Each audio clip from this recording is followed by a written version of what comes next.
شما برای چه کسی از همه دلتنگ‌ترین؟ کیو صدا می‌کنید؟ مادرم. پدر و مادرم. پدر و مادر. برای مادر. بگذاریم برای مادرم تنش.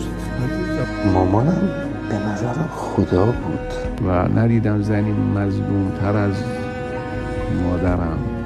ببین وقتی که مادر من از دنیا رفت بخشی از وجود منم باش رفت.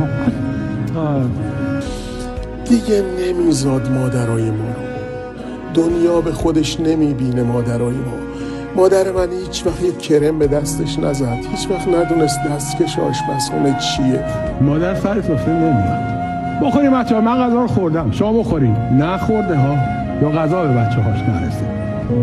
دستش رو میبوسم، پاهاش رو میبوسم. الله.